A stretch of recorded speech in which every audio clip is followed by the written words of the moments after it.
Welcome to another episode of the Hospitality Mentor Podcast. Today, I'm very excited because I've been following his journey for a long time here, and now we get to meet in person. I've got Eric D. Moeller, the founder and CEO at Freewyld. Eric, welcome to the show. Steve, thanks for having me on, man. I've been enjoying your journey and excited to share what we've been up to with Freewyld. Yeah, so why don't we do something a little different here? Why don't you give us a 30-second download on what Freewyld is, and then we'll jump into your journey. Yeah, so Freewyld is a boutique hospitality brand. We focus on bringing design-forward cabins in nature locations that are about a 2 to 3 hour drive outside of metro areas. So we're very, very, very focused on the nature side. Beautifully designed cabins, but the whole concept of our brand is helping travelers disconnect from technology when they're on vacation. And we have all types of programming and amenities and different aspects of the property that encourages people to disconnect while they're at our properties. And that's the thing that lights us up the most. So we've officially been in business for about a year with our first location in Idlewild. And we're working very, very hard to open up our second and third within the next few months. So Love it, man. Well, I'm excited to yeah. learn more about that at the end of this, but we're going to learn how you got there and then dive into that because I have some questions I selfishly want to learn about. But why don't we start from the beginning? What was your very first job in hospitality?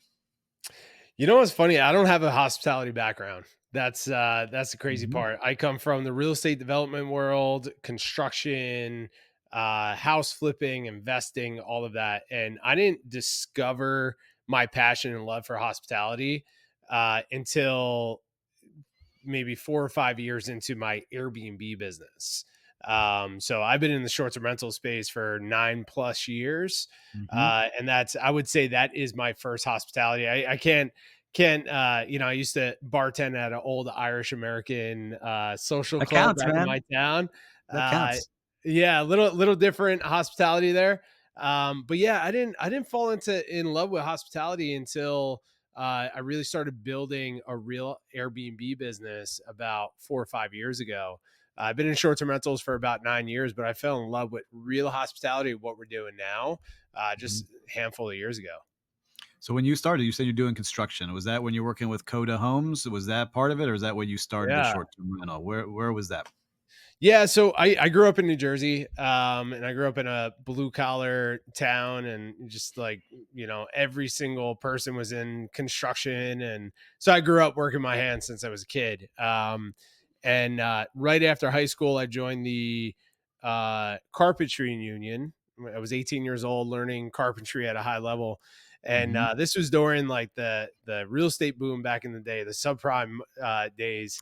Yeah. And at a very early age, I figured out 100% financing, and I bought my first property. And I moved into the basement. I renovated the property. Me and my father, we flipped it, made some money. We bought 2 properties, did the same thing, so on and so forth. And the journey is for sure up and down. But yeah, that was really my start, was like learning this skill, this trade, but then also reading books like Rich Dad Poor Dad and Think and Grow Rich, and be like, hey, I need to get into real estate. All the wealthiest people own real Yep. estate. Let me get into that. So yeah, we bought our first property using 100% financing back in the day, and It's a good way to fully do it. renovated it, flipped it, made some money. It was incredible. And so I've been doing that since I was 18 years old. Is like fixing houses, flipping them. I turned that into some apartment stuff, which eventually led me to Airbnb, which led me to what I'm doing now. So when did you do this first transition to Airbnb, right? Because it's one thing to buy homes, fix them up, flip them, right? That's one business. Yeah. When did you start realizing like, all right, I can make something here? Airbnb, we know, came around like 2008, but really didn't take off till like 13, 14, 15 in the Exactly. 2000s. So when did you Yep. start to dabble with it? Yeah, right around 2000. Yeah, I would say right around that period of like 2013, 14, 15, like when entrepreneurs and real estate investors really started noticing that there was a business model to be made Mhm. around this platform at Airbnb. How I discovered it was, we had a pretty decent size flip company back in New Jersey. But what I was learning as I was growing that company was like, it was I felt like I had handcuffs. I couldn't really leave the area.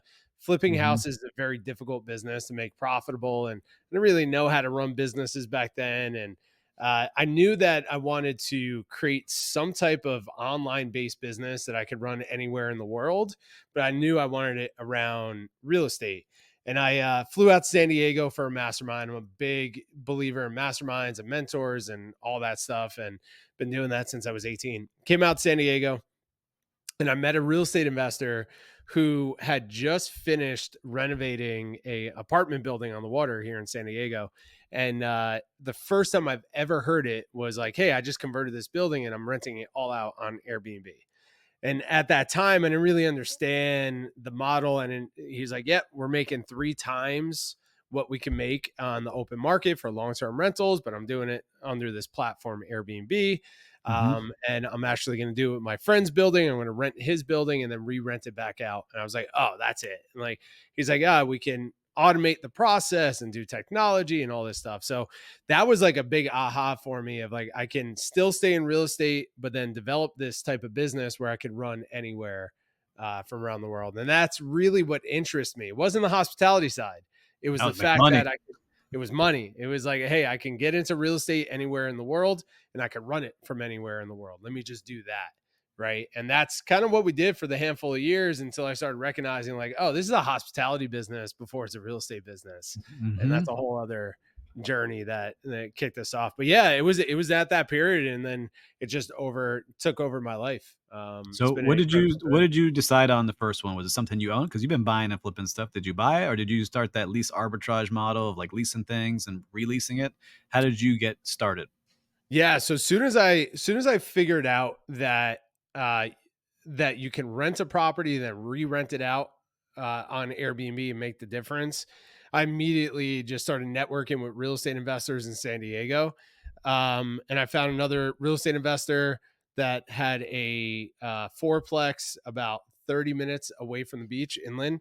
Um, and I pitched him on the idea, and he gave me the building. So we rented it.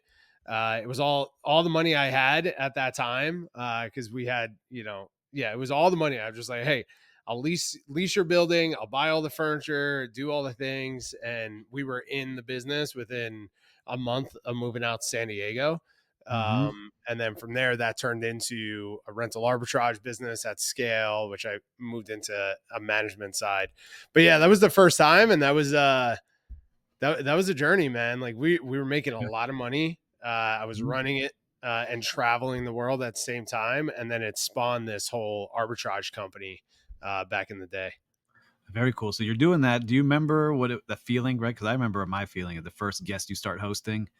Were you, like, excited, nervous? Like, did you walk through as a guest and try it yourself, or were you somewhere like, "All right, let's just figure out what happens"? How did you feel that kind of first guest? Yeah, back then, Airbnb was completely different from where it is now, right? So like the guests that were using Airbnb back in the day, during that period, the whole draw to that platform was like you can stay at someone's house or this property in the center of a city or a town or these markets that you typically wouldn't have access to unless there's a big hotel there, right? Right. Um, and they didn't really the draw to it as well was like not interacting with the host and like being fully automated and just showing up and checking in. So that's the way that we approached it for many years, was like kind of being this like we're not here unless you need us type of thing. Mhm. So it was awesome. I mean, the moment that we put it up online, we just started generating cash flow. I remember I paid for we I generated enough income within the first month to pay back my full investment on Awesome. the property, right? Which was amazing. And then everything past that was just like essentially pure profit outside of like hard costs, right? And it's like Mhm. I was like, oh, this is amazing. So yeah, the first guest that was coming in, I at the time I was seeing dollar signs. I'm like, oh, this is working. This is a great business model. I need to continue to grow this. Mhm. And that worked for a while until the reality of like, hey, we're in a hospitality business hits you. And then that's a whole learning lesson that shifted our entire approach towards the business. So how big did you grow that model that you were doing? Did you just stick with that building? Where did you get to hundreds of units? Like, where were you at in that journey? Yeah, we were right around 150 units in San Diego. We had some down in Mexico. We had some in Colorado at the time. Couple of different places. I was just kind of saying yes to any opportunity that came to us. Any real estate Mhm. investor that said like, "Yeah, you can rent my place." We just said yes and we just took it on. And then I moved that into, and that's with a combination of management. So I started noticing that the rental arbitrage model wasn't the greatest model to scale. Yeah. Because really Scary too. it's very scary. Yeah. Like the only asset that you have is cash flow. Right. And it's like if anything happens to cash flow, you're in a very tough position to be. So we started switching our model to luxury property management. So we, started taking over these like really beautiful houses here in Southern California and managing it versus leasing it. And we're generating right around the same amount of money with none of the risk that came along with it. So we started growing that model. And we had upwards of about give or take 150 units for a handful of years. And um, yeah, yeah, it was a great experience. It was a great Yeah. experience. And then during this time, you're teaching people too, right? Like you started doing Airbnb Mastery Summit. You've got, this overnight success company that you have as well. Mhm. So what made you into that? Because you said you've been going to these masterminds since you're 18. Did you like, wow, like we could teach people how to do this and invite them in? Is that kind of how you started figuring it out? Kind of like I've been like and I still am like a part of multiple masterminds and always hiring coaches, and I've always been a part of that world. Mhm. And again, this was at a period where Airbnb people were just discovering this as a business opportunity, right? So the few of us that were out in the world that also were sharing it were grabbing a lot of attention. So we were getting approached. I was getting approached quite a bit by other real estate investors that wanted to understand how to build an Airbnb business. So I would Mhm. take them on as consulting clients and things like that. And then I recognized I'm like, oh, and I was still trying to figure out how to build a business. It's like I didn't go to college for business. I'm learning all of this as I go. Mhm. And I recognize like, oh, there must be other people out there in the world that are experiencing the same problems I have or overcame these problems. So I put on a live event down in Puerto Rico with my partner Jasper, where we invited 25 short-term rental operators that had 100 to 200 listings, and I created a mastermind, a container for everybody to share what was working and learning lessons, all of that. And it was in a beautiful setting on the in Puerto Rico in this beautiful villa, Mhm. and that just kind of blew up. Like because we did that, everyone's like, "Oh, these are the people that they know this business. We want to learn from them." So we started creating those events. We started doing some more coaching, and then we created our first course, which then turned into a whole educational company. It just like blew up for us to a point where I actually stepped away from the property management side of that business to go all in on overnight success and grow that business over the last 3.5 years. That's amazing. And you still Yeah. running that, right? Like that's still going. I see it, right? Yeah, it's still going. We have and that was at a pretty high level. We had a an accelerator program, multiple coaches, and all of our coaches were hosts that ran companies 100 listings or more, and like they were very successful at what they did. And we had hundreds and hundreds of students come through this over the last couple of years from all around the Wow. world. So that's amazing. That's more on autopilot, and we have a couple of coaches now that kind of run our masterminds and things like that.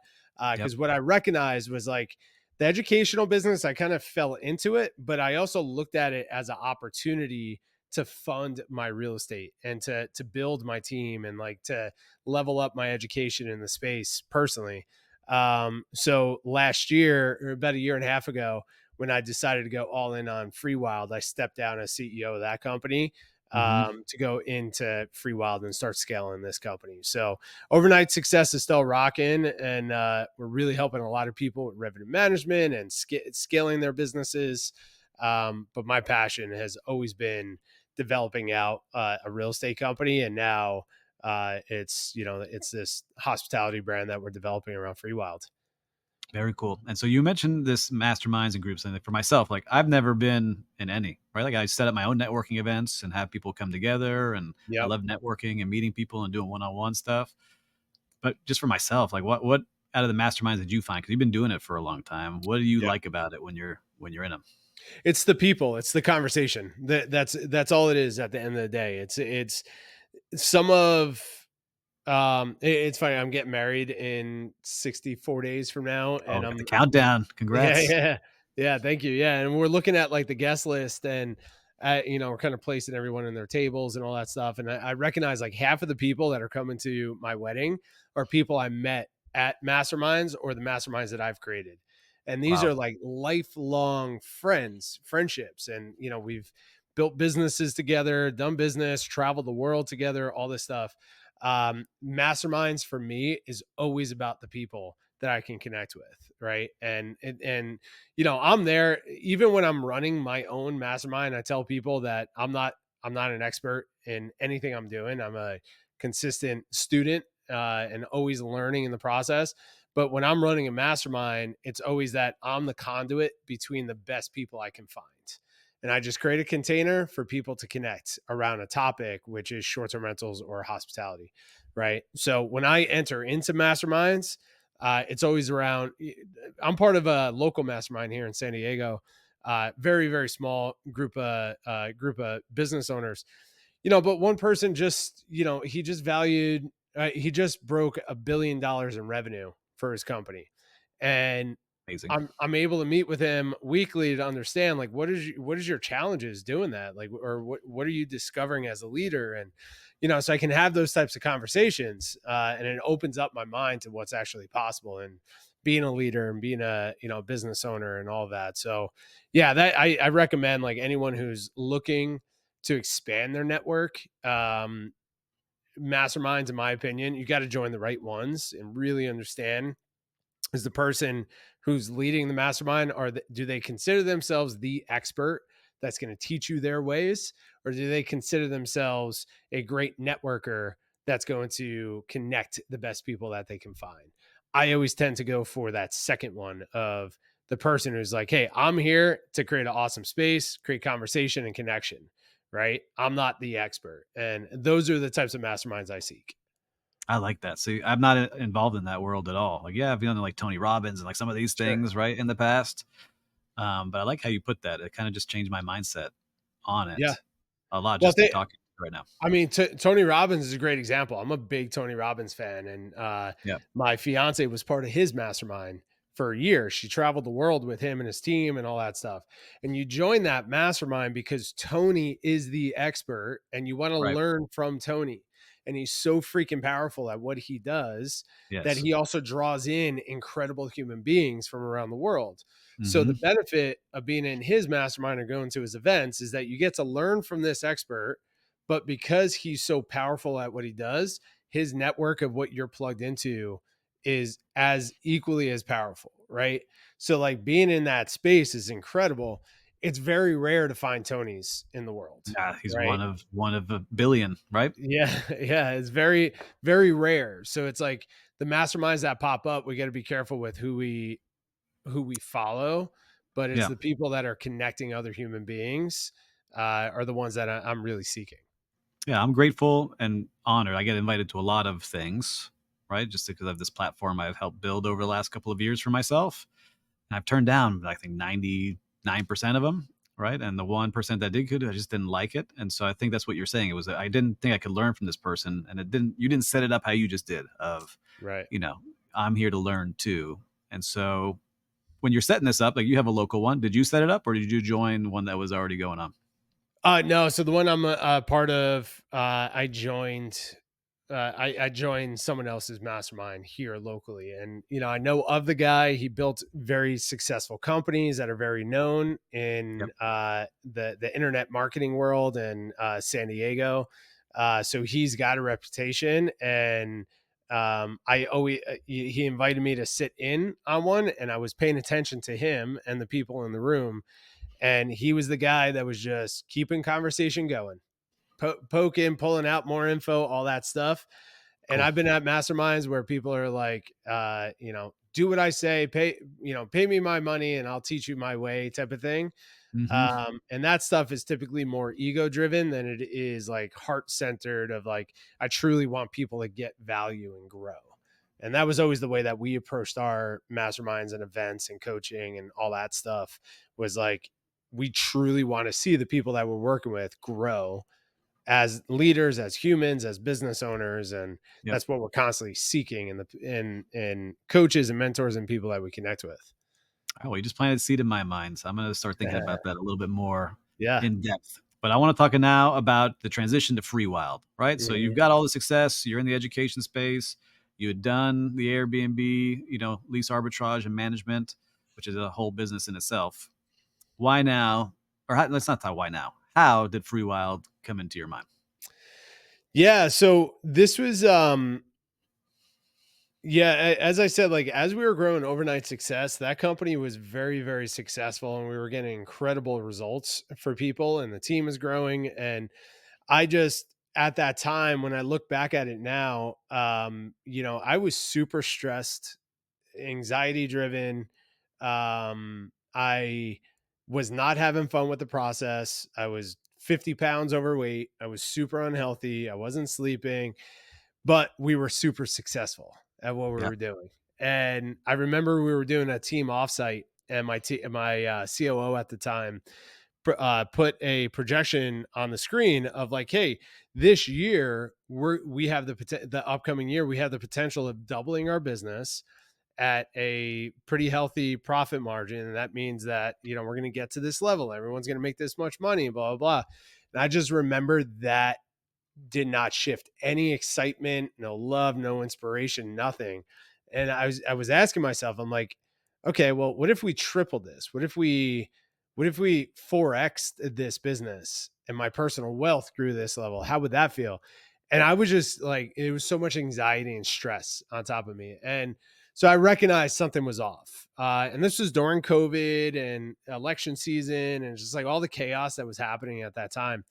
Yep. So I told my lady, I'm like, hey, we got to go hit the road. We got to get into nature. We got to figure out what's happening here because I'm unhappy and this makes no sense.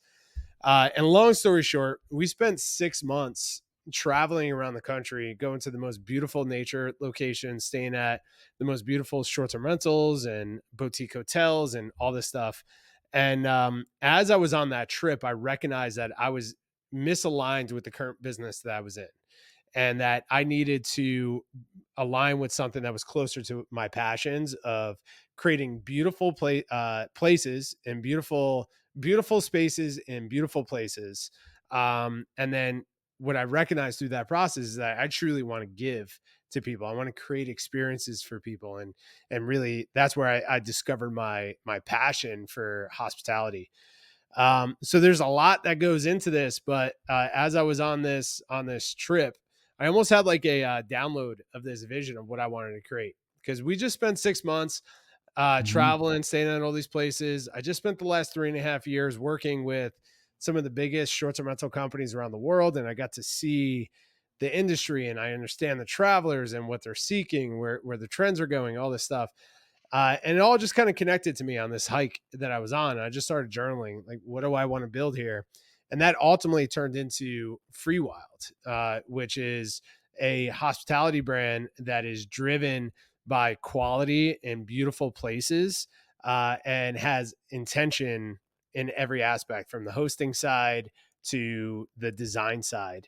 And then the last part to this is one of the last places we were on in this 6 month road trip was Park City, Utah. Beautiful location, and it was in Mhm. October. And I had invited a whole bunch of my friends out to come and stay with us. And we're sitting around this fire. Everyone just shows up. We're sitting around this fire, overlooking this mountain sunset. It was absolutely beautiful. Again, this was during COVID, elections, the riots, the protests, like all the stuff. So we were fully addicted to our cell phones. And I invited everybody out to disconnect from all this stuff. And as we're sitting around the fire, I'm looking around and every single person is on their cell phone in this beautiful place. And I'm like, what is going on here? So I grabbed everyone's phone, I threw it in a box, I locked it inside, and I just stated, I'm like, hey, we're going into wild mode, right? No one is allowed to touch their phone. We're going to be present. We're going to be here. We're in this beautiful house, this beautiful location. We're going to be present. And that spawned this idea of like more and more people, especially as we're traveling, we need to understand how to rewire our relationships with our cell phones, because Yeah. even as we travel and we spend money to go to places, or as hospitality providers, people are coming to our homes, they're still plugged into the same stuff that they're doing at home. And I Hmm. recognize that we needed a brand out there that encourages people and rewards people for disconnecting. So we brought all these elements in, man, from, beautiful places, beautiful spaces, and this concept of helping people disconnect while they're at our properties.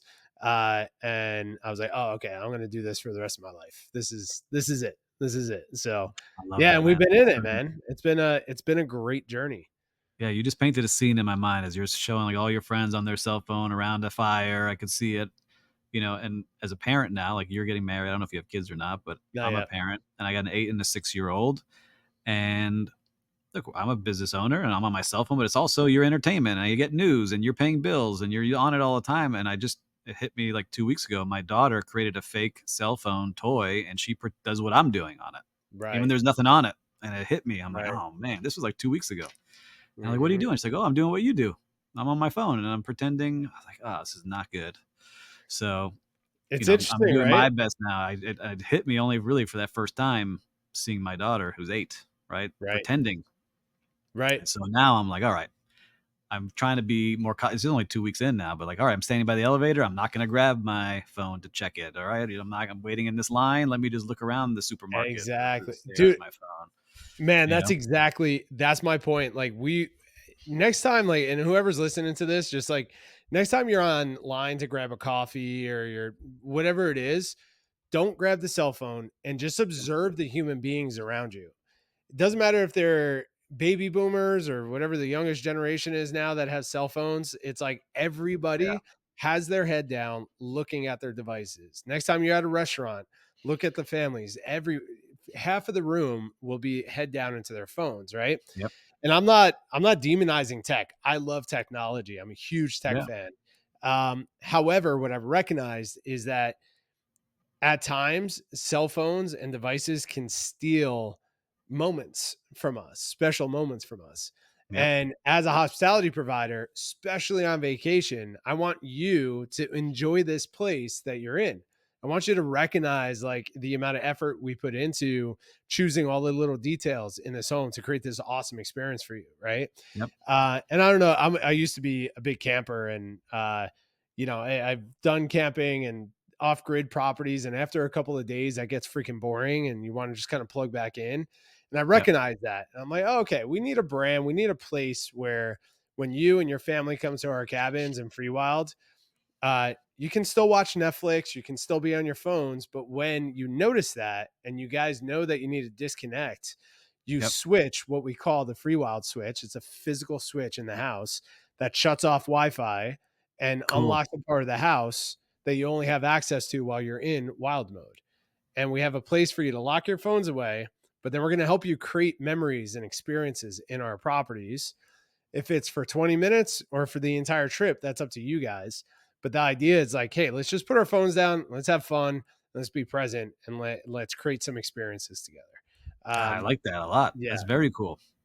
Yeah, it's a so lot. there was one thing because I want to dive into this, but I've been playing with this more because you mentioned like there's things we miss, and so I like technology a lot. I'm a big fan. Like this allows us right now to talk across the country to each other and make Mhm. this podcast. Is these new Meta Ray-Ban glasses, and so I have them, Yeah. and now I just hit a hey Meta, take a video, and now I can actually watch it with my own eyes. I'm not holding a screen up and looking at the screen at what's going on, Mm. and it really helped me big time. Like we just went on a trip and I didn't pick up my phone like half the time because usually take it for photos and videos. And now I'm seeing my kids do stuff. I'm seeing my wife. I'm looking at nature through glasses, but at least it takes the phone away. So Oh, for that's you a out great there, hack. I like yeah, that. it's pretty cool. And a high def, it's a good quality. But anyhow, for Freewild, so you had the idea. You're on your 6 month journey. You come up with the idea. Now it's one thing to have an idea. We all have ideas, Yep. right? Ton of us, and like, but we don't do anything with it. How did you start to be like, all right, I'm going to step out of this company that you're in charge of, but you're not feeling good about?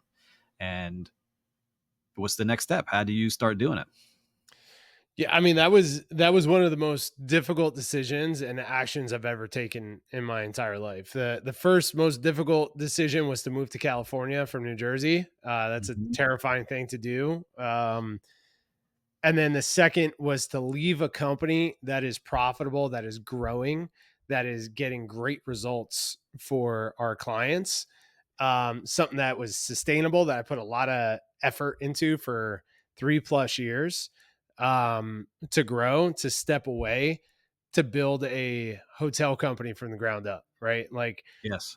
I was like, this is insane. I'm I'm sure crazy. your This is friends were telling you the same thing and your people you worked with. Luckily I've surround because of my effort of like seeking out incredible human beings. I'm blessed to be surrounded by people that will that really trust their opinion, and they speak direct to me, and they're just absolutely incredible human beings.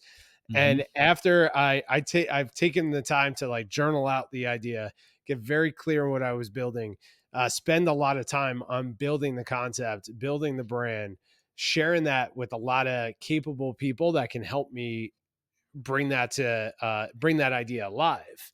And once I started sharing this idea, all the pieces started falling into place, and we got to a place where we found our first property. Just I was in Idlewild and came across this ideal property. And as I'm standing outside, I'm like, this is exactly what I've been envisioning. I want to buy this property. I texted my partner Jasper, who looped in our current investor. I shared the photo, and this was a couple of years ago. And he's like, the investor's like, all right, we're in. We'll back you on this. We're down.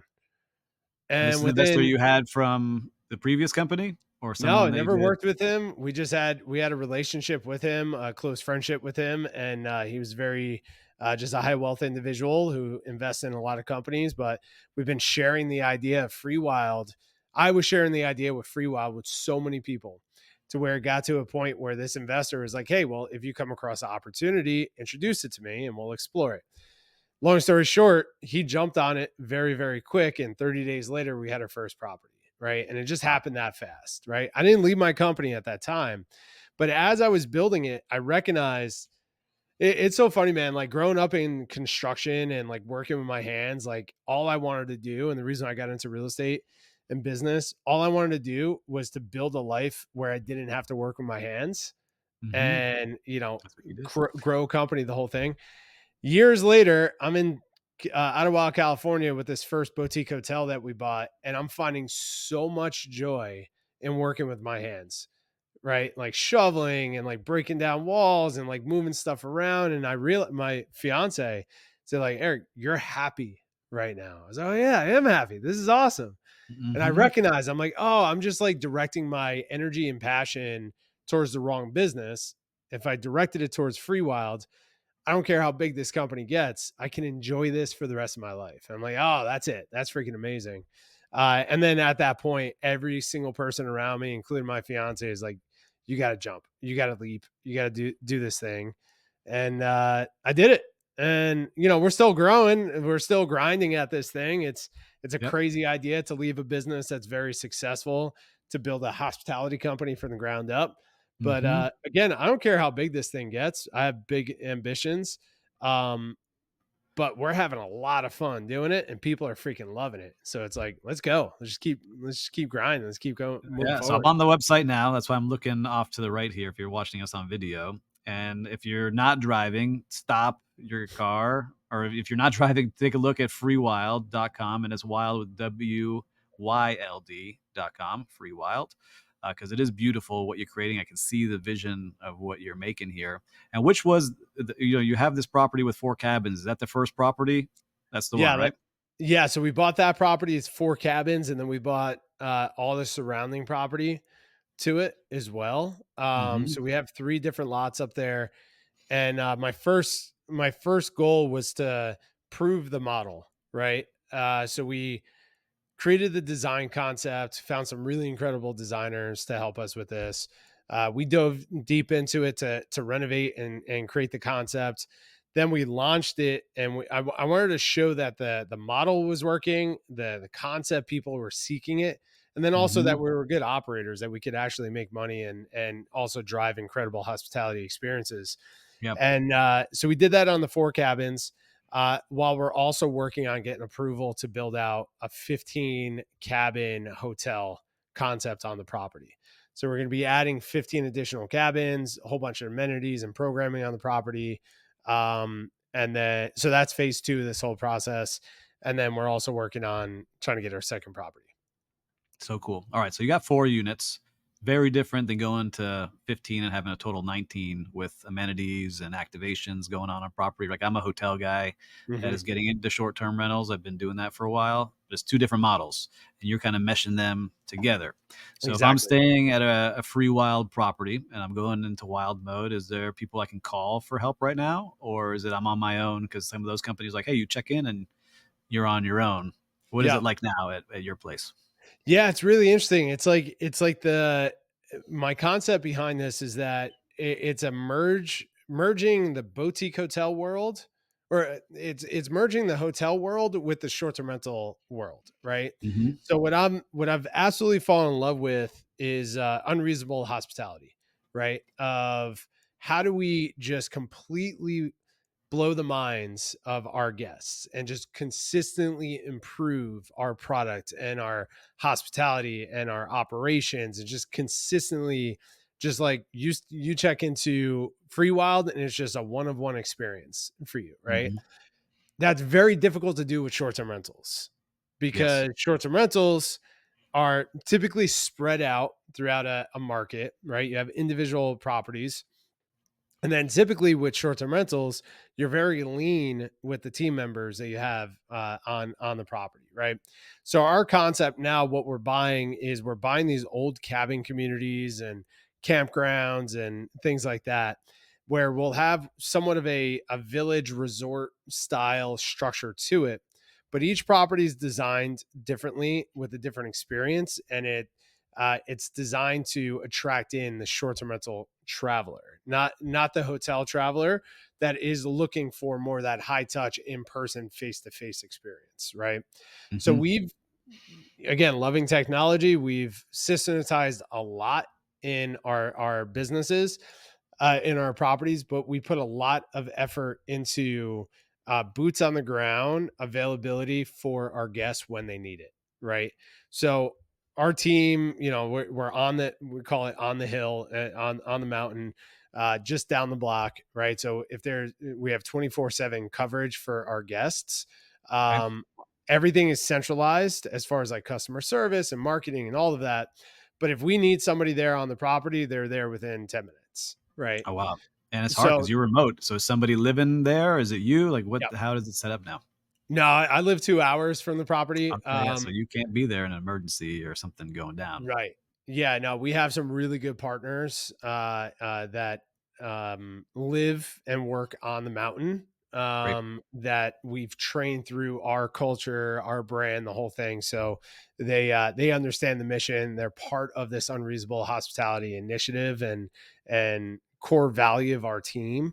Hmm. And we're just like, we're obsessed with just over delivering for the guests. So yeah, if you go into wild mode, the whole idea here, it's like we're giving you space to do Yeah, your see it. thing, but we Hmm. also have the ability to make sure that your needs are taken care of. And if you have an emergency or whatever it is, that you have access to reach out to us immediately. So yeah, so we're merging those two worlds. And as we start expanding, the next property we're trying to buy has uh 30 existing cabins, and we're going to be adding another 20. That size property, we will have somebody living on site, Yep. and then cleaners and maintenance will be third party vendors that will be supporting us on that. Very cool. And I like the location of where you're at, 2 hours from San Diego and LA. So again, we've got the metropolitan areas people can get to and not too far away. I like the model. And the branding is awesome, right? So you're Thank you. building an awesome brand. I love the hat you got. I like the website. I Mhm. like everything you're making now. Was that something like you sat down and thought about? Like when you were journaling down, did you sketch out, here's what the logo is going to look like, here's the vibe I want? Because you could feel it with your music. I could see it in the pictures. I could see it with Mhm. what you're wearing, right? Is that kind of what you started putting together? Yeah, man. Like I created something that was like that I wanted to create, that I wanted to bring to the world that like, I took elements of different companies and not just in the hospitality world, but like clothing companies and things like that, that like really inspired me. This shirt actually that I'm wearing, this company Rourke, is a clothing company. And like take a look at them, whoever's listening. It's rourkerevival.com, small California brand, but their concept of developing a brand, they don't just make clothes, they create stories around their brand, and that's what I freaking loved. And I recognize, I'm like, the short-term rental industry doesn't have any of this. So you can find it in the hotel world for sure, with certain boutique brands, Yep. but in the short-term rental world, we were always about just like heads in beds, you know, Volume. Yeah. yeah, Hmm. volume, which is good. It's fine. But there's no soul to it. And I recognize like I was missing that soul that was behind a lot of these properties, especially the ones I stayed at.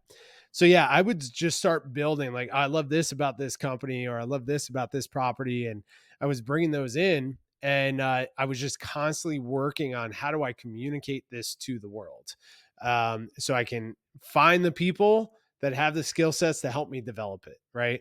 So one of the Hmm. first things that I did was I built out what I call a vibe book, where I was bringing in different photos and colors and like all views and like all these aspects.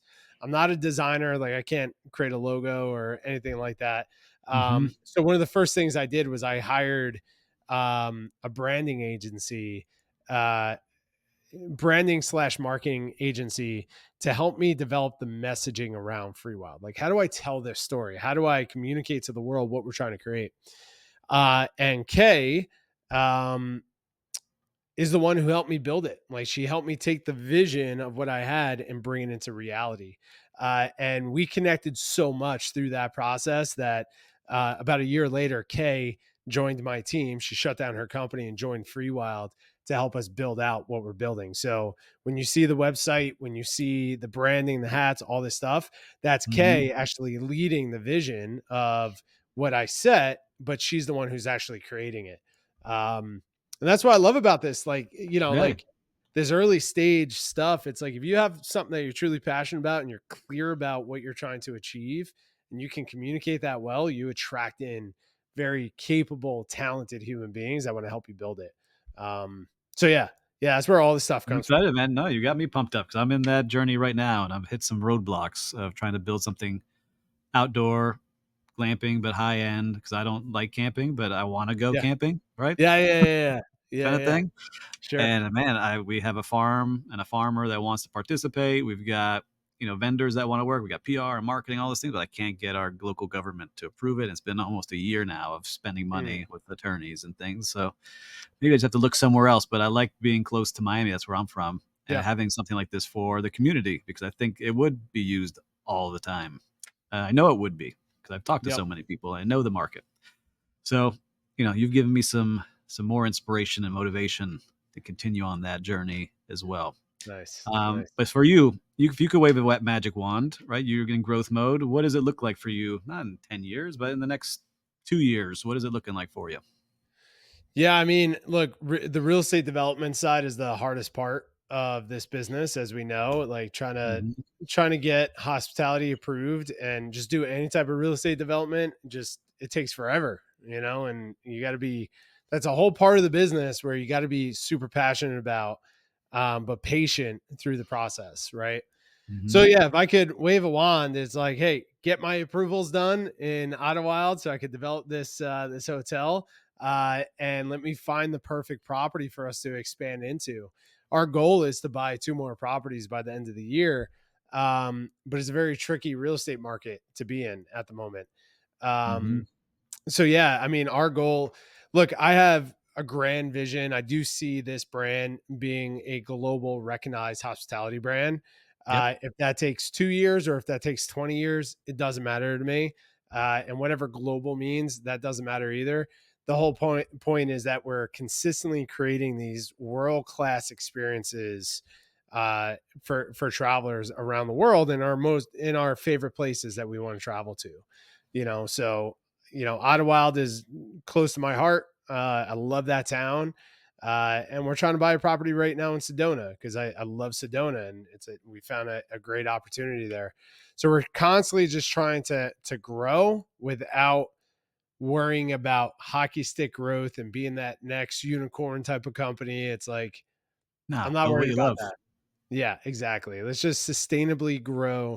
a sustainably wealthy company over time that drives incredible results for the people that come and stay at our places. Yeah, I can see it. You've got everything that you need, branding wise, marketing wise, and if you truly are Unreasonable Hospitality, which I love that book. For anyone that hasn't read it, read it.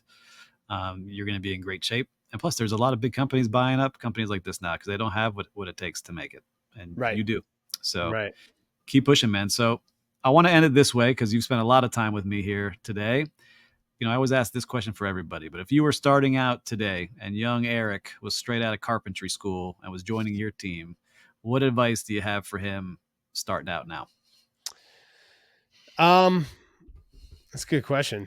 I think I mean the first thing that comes to mind is just always be growing. That's a core value of ours of just like consistently it, fall in love with the journey of growth.